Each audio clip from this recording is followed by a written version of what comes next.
Vera کی آنکھ کھلی تو وہ گھبرا کر اٹھ بیٹھی۔ باہر صبح کا دھندلکا تھا۔ اس نے ادھر ادھر دیکھا، تبریز سجدے میں پڑا تھا۔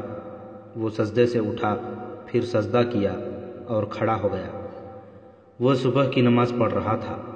ویرا نے اپنے لباس کا جائزہ لیا۔ اسے رات نیند نے نہ سونے کے ارادے کے باوجود دبوچ لیا تھا۔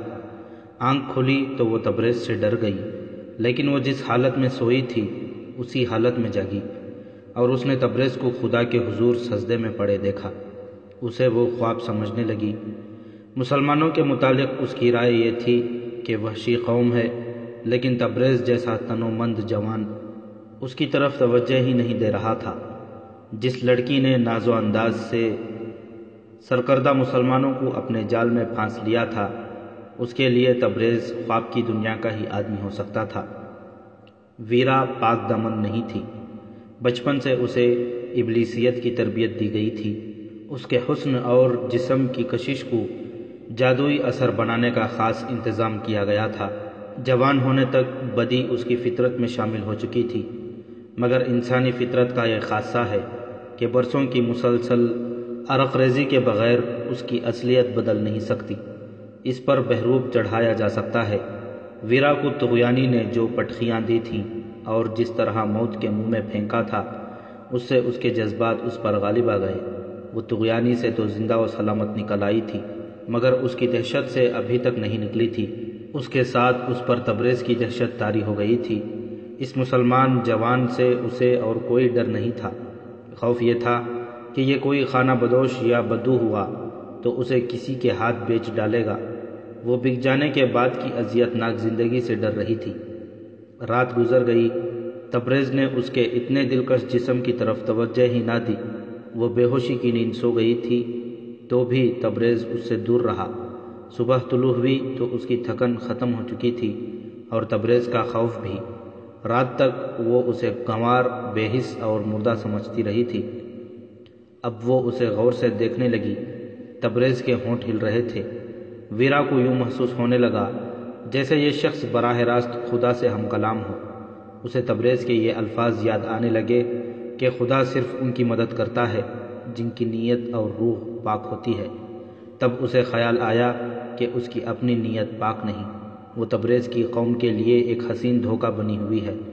اس لڑکی نے رات کو یہ بھی فیصلہ کر لیا تھا کہ اپنا آپ تبریز کے حوالے کر کے اسے کہے گی کہ اس کے عوض ہمس پہنچا دو۔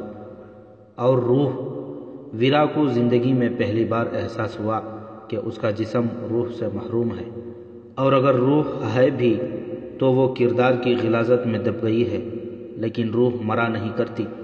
ویرا پر جو گزری تھی اس سے اس کی روح بیدار ہو گئی تھی، جو اسے شرمسار کر رہی تھی۔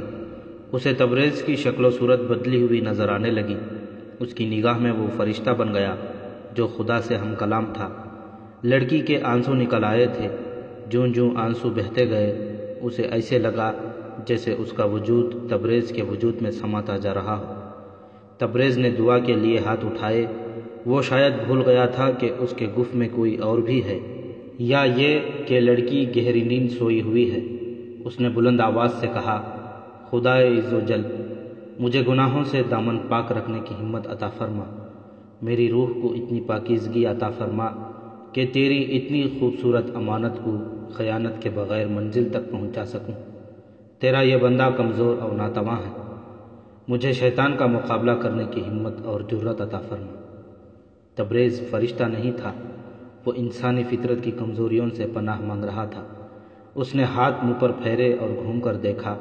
ویرا اسے دیکھ رہی تھی۔ اس کے رخساروں پر آنسو بہے جا رہے تھے۔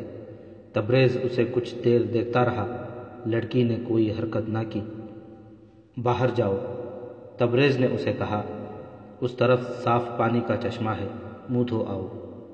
اس نے اپنے سر پر لپٹا ہوا موٹے کپڑے کا گز بھر لمبا چوڑا رومال اتار کر اسے دیتے ہوئے کہا، منہ اچھی طرح دھوؤ اور بالوں کو بھی جھاڑ پونچھ لو۔ میں تمہیں اسی روپ میں تمہارے رشتہ داروں کے حوالے کرنا چاہتا ہوں جس طرح تم طغیانی میں گرنے سے پہلے تھی۔ ویرا اس کے ہاتھ سے رومال لے کر ایسے انداز سے باہر نکل گئی جیسے گونگا اور بہرا بچہ کسی کے اشارے پر چل پڑا ہو۔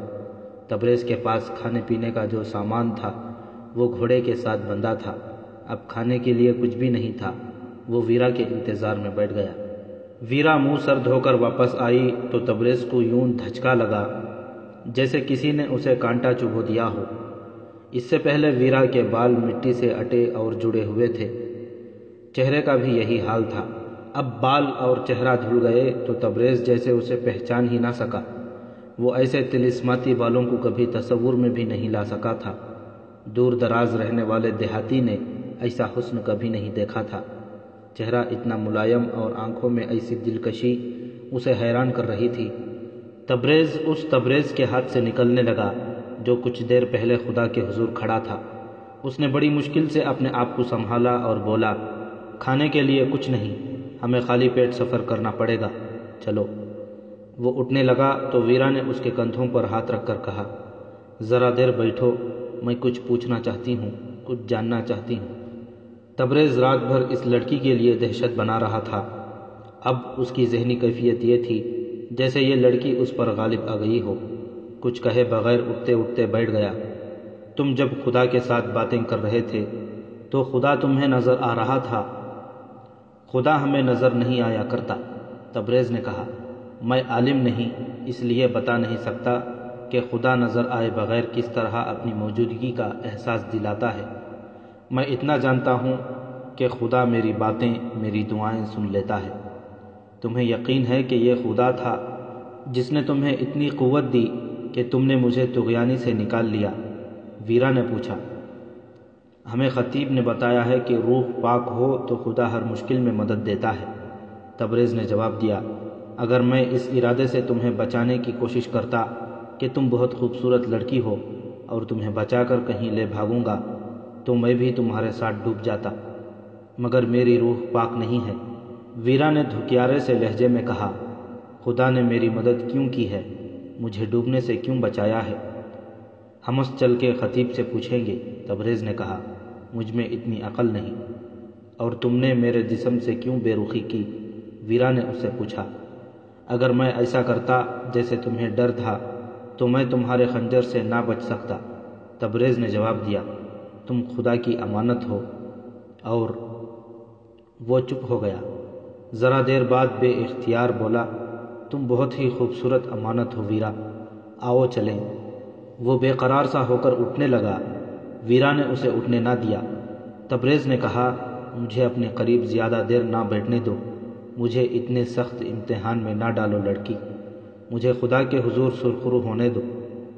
تمہیں اپنے خدا کی قسم، ویرا نے کہا، مجھے بھی خدا کے حضور سرخرو ہونے کے قابل بناؤ۔ تم اپنے جیسے انسانوں سے بہت اونچے ہو، تم خدا کے ایلچی ہو۔ تم رو کیوں رہی ہو؟ میں گنہگار ہوں، ویرا نے جواب دیا۔ خدا مجھ سے ناراض ہے۔ جب اونٹ نے مجھے طغیانی میں گرا دیا تھا تو بھی مجھے خدا یاد نہیں آیا تھا۔ میں سمجھتی تھی کہ جو کچھ ہے وہ جسم ہے اور مجھے اپنے جسم کو بچانا ہے۔ تم مجھے طغیانی سے نکال کر یہاں لے آئے تو بھی میرے سامنے یہی مسئلہ آ گیا تھا کہ مجھے تم سے اپنا جسم بچانا ہے۔ اپنے جسم کو بچانے کے لیے ہی میں نے تمہیں قتل کرنے کی کوشش کی تھی، مگر ناکام رہی۔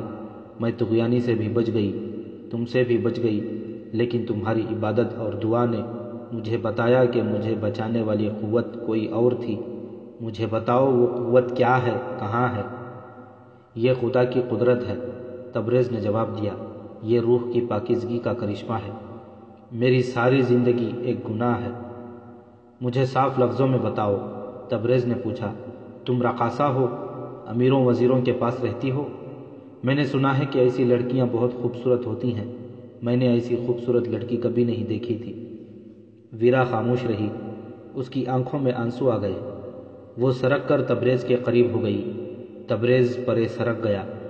ویرا نے کہا، مجھے ڈر آتا ہے، طغیانی کی دہشت مجھے ابھی تک ڈرا رہی ہے، مجھے اپنے قریب رکھو۔ نہیں، تبریز نے عجیب سی مسکراہٹ سے کہا، میرے اتنا قریب نہ آؤ، میں بھٹک جاؤں گا۔ دیکھ لیا میں کتنی گنہگار ہوں، ویرا نے کہا۔ تم اس لیے مجھ سے دور رہنا چاہتے ہو کہ بھٹک نہ جاؤ؟ میں نے بہت سے لوگوں کو گمراہ کیا ہے۔ اس نے دیکھ لیا کہ تبریز کے پاس مذہبی جذبات ہیں اور جذبہ بھی، لیکن اس کی سوچ میں گہرائی نہیں ہے۔ اگر اسے کسی سانچے میں ڈھالا جائے تو ڈھل جائے گا۔ ویرا نے اس کے ساتھ کھل کر باتیں شروع کر دیں۔ کہنے لگی، اگر میں تمہیں کہوں کہ آؤ ہم ساری عمر کے سفر میں اکٹھے رہیں تو کیا جواب دو گے؟ تبریز نے اس کے چہرے کو دیکھا، ذرا سا مسکرایا اور سنجیدہ ہو گیا۔ بولا، آؤ چلیں، سورج نکل آیا ہے، سفر مشکل ہو جائے گا۔ ویرا اپنی ذات میں ایک انقلاب محسوس کر رہی تھی جسے وہ اچھی طرح سمجھ نہ سکی۔ وہ اس کے ساتھ اٹھ کر چل پڑی۔ وہ راستے کو کم اور تبریز کو زیادہ دیکھ رہی تھی۔ گزشتہ رات وہ تبریز کو قتل کر کے حمص کو بھاگ جانے کی فکر میں تھی، لیکن اب وہ تیز چلنے سے گریز کر رہی تھی۔ وہ زیادہ سے زیادہ دیر تبریز کے ساتھ رہنے کی خواہش لیے ہوئے تھی۔ ایک بار اس نے تبریز کا ہاتھ پکڑ لیا اور کہا، آہستہ چلو۔ ہمیں آہستہ نہیں چلنا چاہیے، تبریز نے کہا، ورنہ ایک اور رات آ جائے گی۔ آنے دو، ویرا نے کہا، میں تیز نہیں چل سکتی۔ جہاں رہ جاؤ گی وہاں تمہیں اٹھا لوں گا، تبریز نے کہا، آہستہ نہ چلو۔ سلطان صلاح الدین ایوبی کے بھائی العادل نے صلیبی بادشاہ بالڈوین کو ہمات کے قلعے کے باہر بہت بڑی شکست دی تھی، جس سے بوکھلا کر بالڈوین کی فوج بکھر کر پسپا ہوئی تھی۔ اس معرکے کی تفصیل سنائی جا چکی ہے۔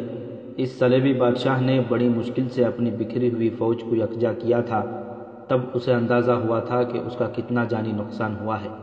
اس کے پاس نصف سے کچھ زیادہ فوج رہ گئی تھی۔ وہ تو دمشق تک کے علاقے پر قبضہ کرنے آیا تھا۔ اس کی فوج العادل کے چھاپہ مار حملے میں مری تھی، اور جب صلیبی بھاگے تو ان میں سے بہت سے وادیوں اور ویرانوں میں بھٹک گئے تھے۔ ان میں سے کئی ایک کو مسلمان گڈریوں، خانہ بدوشوں اور دیہاتوں نے مار ڈالا اور ان کے ہتھیاروں اور گھوڑوں پر قبضہ کر لیا تھا۔ جب بالڈوین نے بچی کچی فوج کو ہمات سے دور ایک جگہ جمع کر لیا تو اسے بتایا گیا کہ فوج کے وہ سپاہی اور عہدیدار جو اکیلے اکیلے آ رہے تھے، مسلمانوں کے ہاتھوں قتل ہو گئے ہیں۔ بالڈوین شکست سے بوکھلایا ہوا تھا۔ اس اطلاع سے اس کا غصہ اور تیز ہو گیا۔ اس نے حکم دیا کہ جہاں کہیں مسلمانوں کا کوئی گاؤں نظر آئے اسے لوٹ لو، جوان لڑکیاں اٹھا لاؤ اور گاؤں کو آگ لگا دو۔ چنانچہ یہ فوج جب نفری اور دیگر نقصانات پورا کرنے اور حملے کی ازسر نو تیاری کرنے کے لیے پیچھے جا رہی تھی، مسلمانوں کے گاؤں تباہ کرتی گئی۔ اب یہ فوج حمص سے 6-7 میل دور خیمہ زن تھی۔ بالڈوین اس کوشش میں تھا کہ کوئی صلیبی حکمران اس کے ساتھ تعاون کرے اور اپنی فوج اسے دے دے، جس سے وہ العادل سے شکست کا انتقام لے سکے اور دمشق تک اپنی حکمرانی، جسے وہ صلیب کی حکمرانی کہتا تھا، قائم کرنے کا عزم پورا کر سکے۔ اسی سلسلے میں وہ ایک اور صلیبی بادشاہ ریجنالڈ آف شائتون کے ہاں گیا ہوا تھا۔ ویرا کی تلاش سے مایوس ہو کر بوڑھا عیسائی اور اس کے ساتھی رات بھر چلتے رہے اور صبح حمص پہنچے۔ قافلے کے دوسرے لوگ بھی پہنچ گئے، ان میں سے کوئی بھی حمص کا نہیں تھا۔ انہیں آگے جانا تھا، تبریز کا گھوڑا ان کے ساتھ تھا۔ انہوں نے گھوڑا ایک مسجد کے امام کے حوالے کر کے بتایا کہ اس کا مالک حمص کا رہنے والا تھا۔ وہ طغیانی میں گھوڑے سے گر کر ڈوب گیا تھا اور گھوڑا باہر آ گیا تھا۔ تھوڑی دیر بعد گھوڑا پہچان لیا گیا۔ جب گھوڑا تبریز کے گھر پہنچا تو وہاں کوہرام بپا ہو گیا۔ وہاں ایک یہودی تاجر کا گھر تھا۔ وہ ایک دولت مند یہودی تھا۔ وہ جو اپنے آپ کو ویرا کا باپ کہتا تھا، اپنے ساتھیوں کے ساتھ اس یہودی کے گھر میں بیٹھا تھا۔ وہ بتا چکا تھا کہ ویرا ڈوب گئی ہے۔ سب افسوس کا اظہار کر رہے تھے، لیکن ان کا مسئلہ افسوس کرنے سے حل نہیں ہو سکتا تھا۔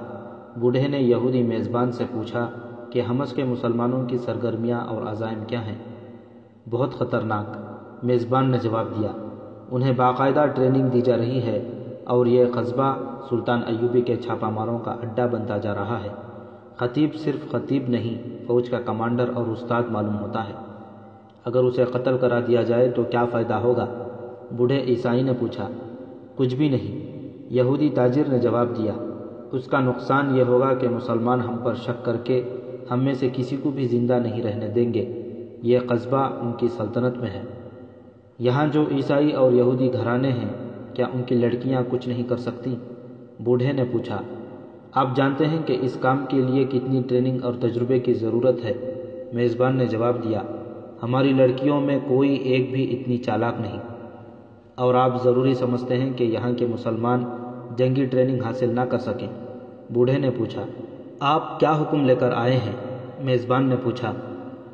حکم بڑا صاف ہے، بوڑھے نے کہا، ان مسلمانوں کو آپس میں ٹکرانا اور انہیں صلاح الدین ایوبی کے خلاف کرانا ہے۔ ویرا کے لیے یہ کام مشکل نہیں تھا، اس کے بغیر یہ مہم ممکن نہیں رہی۔ ہمیں 2 لڑکیاں یہاں لانی پڑیں گی، وقت کم ہے، میزبان نے کہا۔ آپ جانتے ہیں کہ رملہ کی لڑائی کو کتنے مہینے گزر چکے ہیں، جس میں صلاح الدین ایوبی کو شکست ہوئی تھی۔ آپ اگر حقیقت کو قبول کریں تو یہ شکست صلاح الدین ایوبی کے عزم اور جذبے کا کچھ نہیں بگاڑ سکی۔ وہ سنبھل چکا ہے اور اس نے فوج تیار کر لی ہے۔ قاہرہ سے جاسوس جو خبریں بھیج رہے ہیں وہ اچھی نہیں۔ صلاح الدین قاہرہ سے کوچ کرنے والا ہے۔ ابھی یہ پتہ نہیں چل سکا کہ وہ کس طرف کوچ کرے گا اور کہاں حملہ کرے گا۔ ادھر اس کے بھائی العادل کو دمشق سے کمک مل گئی ہے۔ اس نے شاہ بالڈون کو ایسی شکست دی ہے کہ اتنا عرصہ گزر جانے کے بعد بھی شاہ بالڈون سنبھل نہیں سکا۔ آپ یہ بھی جانتے ہیں کہ صلاح الدین ایوبی شبخون اور چھاپا ماروں کی جنگ لڑتا ہے۔ ہماری فوجوں کی رسد اس سے محفوظ نہیں رہتی۔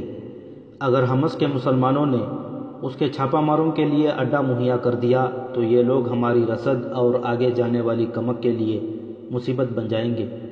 ان حالات میں آپ کا یہ طریقہ کار بالکل بیکار ثابت ہوگا کہ تربیت یافتہ لڑکیوں کو یہاں لا کر مسلمانوں میں رقابت پیدا کی جائے اور ان کی کردار کشی کی جائے۔ اس کے لیے حالات اور مقامات مختلف ہوتے ہیں۔ میں آپ کے ان افسروں پر حیران ہوں جنہوں نے ایک لڑکی یہاں بھیجی تھی۔ پھر کیا کیا جائے؟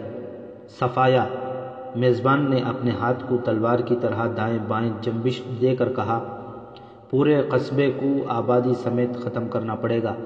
اس صورت میں ہم بھی یہاں نہیں رہ سکیں گے۔ ہم اپنے بیوی بچوں کو اور مال و دولت کو یہاں سے پہلے نکال دیں گے۔ مجھے امید ہے کہ صلیبی بادشاہ ہمیں کسی دوسری جگہ آباد کرنے میں مدد دیں گے اور ہمارا مالی نقصان پورا کر دیں گے۔ میں یہودی ہوں، میں ہیکل سلیمانی کی خاطر اپنا گھر تباہ کرانے کے لیے تیار ہوں۔ لیکن اس قصبے کی تباہی کا انتظام کیا ہوگا؟ بوڑھے نے پوچھا۔ اس کے لیے فوج کی ضرورت ہے۔ فوج موجود ہے، یہودی نے کہا۔ شاہ بالڈون کی فوج 5-6 میل دور خیمہ زن ہے۔ آپ کو شاید معلوم نہیں کہ اس فوج نے پسپائی کے راستے میں آنے والی تمام مسلمان بستیوں کو تباہ و برباد کر دیا ہے۔ اس سے حمص بھی تباہ کرایا جا سکتا ہے۔ میں آج ہی روانہ ہو جاؤں گا اور شاہ بالڈون کو بتاؤں گا کہ ہمارا قصبہ اس کی فوج کے لیے کس قدر خطرناک ہے۔ مقصد یہ نہیں کہ قصبہ تباہ کرایا جائے، بوڑھے نے کہا، بلکہ یہ کہ یہاں کے کسی مسلمان کو زندہ نہ رہنے دیا جائے اور لڑکیوں کو فوج اٹھا لے جائے۔ سب متفق ہو گئے اور فیصلہ ہوا کہ میزبان یہودی اسی رات شاہ بالڈون کی خیمہ گاہ کو روانہ ہو جائے۔ وہ باہر نکلے تو انہیں ایک گھوڑ سوار قصبے میں داخل ہوتا نظر آیا۔ وہ کوئی اجنبی تھا، خطیب کا گھر نظر آ رہا تھا۔ یہ سوار خطیب کے گھر کے سامنے گھوڑے سے اترا، دروازے پر دستک دی، خطیب باہر آیا، اجنبی سے ہاتھ ملایا اور اسے اندر لے گیا۔ یہ سوار دمشق یا قاہرہ کا قاصد ہے، میزبان یہودی نے کہا۔ عشاء کی نماز کے بعد نمازی چلے گئے۔ 5-6 آدمی خطیب کے پاس بیٹھے رہے۔ ان میں یہ اجنبی گھوڑ سوار بھی تھا۔ خطیب نے کسی سے کہا کہ مسجد کا دروازہ اندر سے بند کر دیا جائے۔ میرے دوستوں، خطیب نے کہا، ہمارا یہ دوست الملک العادل کی طرف سے خبر لایا ہے کہ سلطان صلاح الدین ایوبی بہت جلد قاہرہ سے کوچ کرنے والے ہیں۔ آپ سب فوجی ہیں اور شبخون کے استاد ہیں۔ آپ کو یہ بتانے کی ضرورت نہیں کہ آپ کو کیا کرنا ہے۔ تربیت اور مشق تیز کر دو۔ العادل نے یہ اطلاع بھیجی ہے کہ صلیبی بادشاہ بالڈون کی فوج جو ہمات سے بھاگی تھی ہمارے قریب کہیں پڑاؤ ڈالے ہوئے ہے۔ ہمیں اس پر نظر رکھنی ہے اور اس کی نقل و حرکت کی اطلاع العادل تک پہنچانی ہے۔ انہوں نے یہ بھی حکم بھیجا ہے کہ اگر ہم ضروری سمجھیں تو صلیبیوں کی اس فوج پر شبخون ماریں یا چھاپا مار کارروائیاں جاری رکھیں تاکہ یہ فوج چین سے نہ بیٹھ سکے۔ اس کے ساتھ ہی العادل نے یہ بھی کہا ہے کہ اس فوج نے مسلمانوں کے بہت سے گاؤں تباہ کر دیے ہیں۔ چونکہ العادل کے پاس فوج کی کمی تھی، اس لیے صلیبی فوج کا تعاقب نہ کیا جا سکا۔ انہوں نے کہا ہے کہ اگر بالڈون کی فوج اور پیچھے اپنے علاقے میں چلی جاتی ہے تو اسے نہ چھیڑا جائے، کیونکہ خطرہ ہے کہ وہ حمص کو تباہ کر دے گی۔ ہمیں تربیت اور مشق تیز کرنے کو کہا گیا ہے۔ ہو سکتا ہے سلطان ایوبی کسی طرف حملہ کریں تو بالڈون ان پر عقب یا پہلو سے حملہ کر دے۔ اس صورت میں ہمیں بالڈون کے عقب پر شبخون مارنے ہیں اور اسے یہیں الجھائے رکھنا ہے۔ خطیب نے ایک آدمی کو یہ کام سونپا کہ وہ اس فوج کو دیکھ آئے۔ اس وقت تبریز اور ویرا اس حالت میں قصبے میں داخل ہوئے کہ ویرا تبریز کی پیٹھ پر تھی۔ راستے میں پانی تو مل گیا تھا لیکن کھانے کو کچھ نہیں ملا تھا۔ ویرا صلیبیوں کی شہزادی تھی، وہ پیدل سفر کی عادی نہیں تھی۔ تبریز رات کے لیے کہیں رکنا نہیں چاہتا تھا۔ اس نے ویرا کو پیٹھ پر اٹھا لیا اور باقی سفر اسی طرح طے کیا۔ اس نے لڑکی کو اپنے گھر کے سامنے اتارا اور اسے اندر لے گیا۔ اس کے گھر والوں کو یقین نہیں آ رہا تھا کہ تبریز زندہ ہے۔ اس کا گھوڑا پہلے ہی گھر پہنچ چکا تھا۔ اس نے گھر والوں کو بتایا کہ اس پر کیا بیتی ہے۔ ویرا کو معلوم تھا کہ اس کی منزل یہودی تاجر کا گھر ہے۔ اس نے کہا کہ وہ اس کے گھر فوراً جانا چاہتی ہے، شاید اس کا باپ زندہ آ گیا ہو۔ تبریز اس کے ساتھ گیا۔ اسے یہودی تاجر کا گھر معلوم تھا۔ راستے میں اندھیرا تھا۔ ویرا اچانک رک گئی اور تبریز سے لپٹ گئی۔ کبھی چہرہ اس کے سینے پر رگڑتی، کبھی اس سے الگ ہو کر اس کے ہاتھ چومتی اور آنکھوں سے لگاتی۔ ہماری منزلیں جدا ہیں، ویرا نے جذبات اور رقت سے بوجھل آواز میں کہا، مگر ہم کسی دو راہے پر پھر ملیں گے۔ میں اپنی روح سے بیگانہ تھی، وہ مل گئی ہے، اور میں نہیں جانتی تھی محبت کیا ہے، وہ تم نے دے دی ہے۔ دل میں تمہاری یاد لے کے جا رہی ہوں، تم مجھے بھول جاؤ گے۔ نہیں ویرا۔ تبریز کی جذباتی کیفیت ویرا سے زیادہ متزلزل تھی۔ کہنے لگا، میں تمہیں بھول نہیں سکوں گا۔ میں نے تمہیں راستے میں کہا تھا کہ اب تک ایک باطل مذہب کی پجاری رہی ہو، باقی عمر اسلام کے سائے میں گزارو۔ میں تمہارا انتظار کروں گا۔ میرے دل میں اب کوئی لڑکی نہیں سما سکے گی۔ تم اب اسی قصبے میں رہو گی۔ ہم ملا کریں گے، لیکن وہاں جہاں کوئی نہ دیکھ سکے۔ تبریز نے امانت میں خیانت نہیں کی تھی۔ دوران سفر یہ لڑکی اس کی مرید ہو گئی تھی۔ پھر یوں ہوا کہ لڑکی تبریز کے دل میں اتر گئی۔ اب وہ دل پر پتھر رکھ کر اسے یہودی کے حوالے کرنے جا رہا تھا۔ وہ جب اسے یہودی کے گھر لے گیا تو وہاں اسے بوڑھا عیسائی ملا۔ اس نے ویرا کو گلے لگا لیا۔ یہودی تاجر گھر پر نہیں تھا۔ وہ فیصلے کے تحت شاہ بالڈون کی خیمہ گاہ کو روانہ ہو گیا تھا۔ تبریز بوڑھے کے اصرار کے باوجود وہاں رکا نہیں۔ وہاں سے وہ مسجد میں چلا گیا۔ دروازہ اندر سے بند تھا۔ اس نے دستک دی، دروازہ کھلا تو وہ اندر چلا گیا۔ سلطان صلاح الدین ایوبی نے 1 سال کے اندر اپنی فوج تیار کر لی تھی۔ اس نے مزید انتظار نہ کیا۔ جس رات حمص کا یہ یہودی تاجر شاہ بالڈون سے یہ کہنے جا رہا تھا کہ وہ اپنی فوج سے حمص کے مسلمانوں کو تباہ و برباد کر دے، اس رات سلطان ایوبی کی فوج قاہرہ سے نکل گئی تھی۔ اس کی منزل دمشق تھی۔ کوچ بہت تیز تھا۔ سلطان ایوبی وقت ضائع نہیں کرنا چاہتا تھا۔ اس دور کے وقائع نگاروں کے مطابق سلطان ایوبی دمشق قیام کر کے وہاں کے حالات، غداریوں اور سازشوں کا جائزہ لے کر اور ان کا سد باب کر کے العادل سے ملنا چاہتا تھا اور وہاں سے ان کی جنگی کارروائی کا آغاز کرنا تھا، مگر راستے میں ہی اس نے راستہ بدل دیا۔ اس کی وجہ یہ ہوئی کہ اسے عز الدین کا ایک ایلچی راستے میں ملا۔ وہ سلطان ایوبی کے نام قاہرہ پیغام لے کر جا رہا تھا۔ اسے معلوم نہیں تھا کہ سلطان ایوبی وہاں سے کوچ کر آیا ہے۔ آدھے راستے میں اس نے ایک فوج آتی دیکھی۔ جھنڈوں سے پہچانا گیا کہ یہ سلطان ایوبی کی فوج ہے۔ وہ قلب میں چلا گیا جہاں سلطان ایوبی تھا۔ ایلچی نے اسے عز الدین کا پیغام دیا۔ عز الدین نور الدین زنگی مرحوم کے مشیروں میں سے تھا، جسے امیر کا درجہ حاصل تھا۔ وہ مرد مومن تھا، اس لیے زنگی کا منظور نظر۔ زنگی نے وفات سے پہلے اسے حلب کے صوبے میں قار احصار کے نام کا قلعہ دے کر اس کا امیر بنا دیا تھا۔ خاصا علاقہ اس قلعے کے تحت آتا تھا۔ اس سے حق ابن لاعون کی ریاست تھی، جو صلیبیوں کے ساتھ صلیبی اور مسلمانوں کے ساتھ مسلمان بن جاتا تھا۔ اس نے صلیبیوں کی شہ پر عز الدین کے علاقے میں سرحدی جھڑپوں کا سلسلہ شروع کر دیا تھا۔ عز الدین اکیلا اس کا مقابلہ نہیں کر سکتا تھا۔ وہ حلب اور موصل والوں سے مدد نہیں لینا چاہتا تھا، کیونکہ جب سے حلب اور موصل کے حکمرانوں الملک الصالح اور سیف الدین وغیرہ نے سلطان ایوبی کے خلاف محاذ قائم کیا تھا، عز الدین نے ان کے ساتھ تعلقات توڑ لیے تھے۔ اس نے سلطان ایوبی کو جو پیغام بھیجا وہ یوں تھا: قابل احترام سلطان صلاح الدین ایوبی ابن نجم الدین ایوب، سلطان مصر و شام، آپ پر اور سلطنت اسلامیہ پر اللہ کی رحمت ہو۔ میری وفاداری کے متعلق آپ کو شک نہیں ہوگا۔ میں نے تل خالد کی طرف سے صلیبیوں کا راستہ روک رکھا ہے۔ تمام تر علاقہ اور پیش قدمی کے راستے میرے چھاپہ ماروں کی نظر رہتی ہے۔ صلیبیوں نے مجھے راستے سے ہٹانے کے لیے ابن لاؤن کے ساتھ گٹھ جوڑ کر لیا ہے۔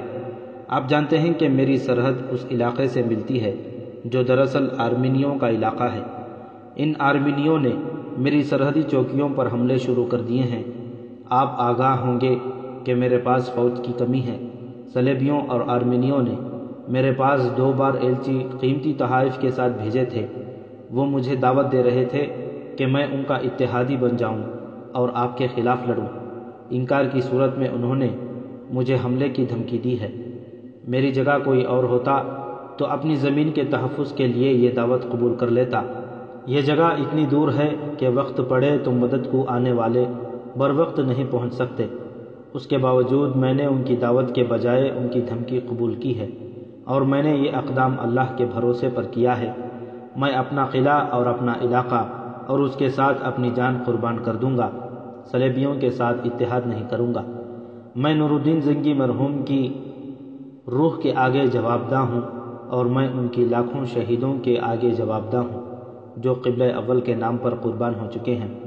مجھے معلوم نہیں کہ آپ کا آئندہ اقدام کیا ہوگا۔ مجھے یہ معلوم ہے کہ رملہ کے حادثے کے بعد آپ تنظیم نو اور دیگر تیاریوں میں مصروف ہوں گے۔ مجھے یہ بھی معلوم ہے کہ محترم الملک العادل میری مدد کو آنے کے قابل نہیں۔ میں آپ کو اپنے احوال سے خبردار رکھنا ضروری سمجھتا تھا۔ اگر آپ حکم دیں تو میں اپنے علاقے اور قار احصار سے دستبردار ہو کر اپنی فوج آپ کے پاس لے آؤں۔ دوسری صورت میں مجھے ہدایات دیں کہ میں کیا کروں۔ میں کسی قیمت پر صلیبیوں اور آرمینیوں کے ساتھ کوئی سمجھوتا نہیں کروں گا۔ سلطان ایوبی نے یہ پیغام پڑھا۔ اسی وقت اپنے سالاروں اور مشیروں کو بلایا، پیغام انہیں پڑھ کر سنایا اور یہ حکم دے کر سب کو حیران کر دیا کہ کوچ کا راستہ بدل دو، ہم ابن لاؤن کے علاقے پر یلغار کر دیں گے۔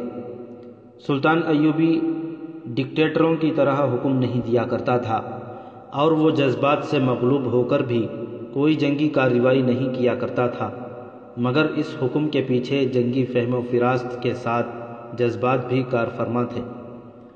قار احصار میرے محترم استاد نور الدین زنگی مرحوم کی نشانی ہے، سلطان ایوبی نے کہا، اور عز الدین کے الفاظ میں مجھے زنگی مرحوم کی آواز سنائی دے رہی ہے۔ میں اس شخص کو تنہا نہیں رہنے دوں گا جو ہمارے مقصد اور عزم کے ساتھ وفاداری کا اظہار کرتا ہے۔ سلطان محترم، ایک سالار نے کہا، ہم حقائق کو سامنے رکھیں تو کسی بہتر فیصلے پر پہنچ سکیں گے۔ حقائق یہ ہیں کہ ہمیں پہلے دمشق جا کر وہاں کے حالات کا جائزہ لینا تھا۔ سلطان ایوبی نے کہا، اب اگر ہم دمشق چلے گئے تو ابن لاؤن تل خالد پر حملہ کر دے گا اور عز الدین اس کے آگے نہیں ٹھہر سکے گا۔ آگے حلب ہے، تم سب الملک الصالح اور اس کے مشیروں کو اچھی طرح جانتے ہو۔ بے شک وہ اس معاہدے کا پابند ہے جو اس نے ہمارے ساتھ کر رکھا ہے، لیکن معاہدہ لوہے کی دیوار نہیں ہوتی کہ ٹوٹ نہ سکے۔ وہ فوراً صلیبیوں کے ساتھ سمجھوتا کر کے ایک بار پھر ہمارے خلاف لڑنے کو آ جائے گا۔ میں صلیبیوں کو حلب نہیں لینے دوں گا، اور عز الدین کو میں اکیلا نہیں چھوڑوں گا۔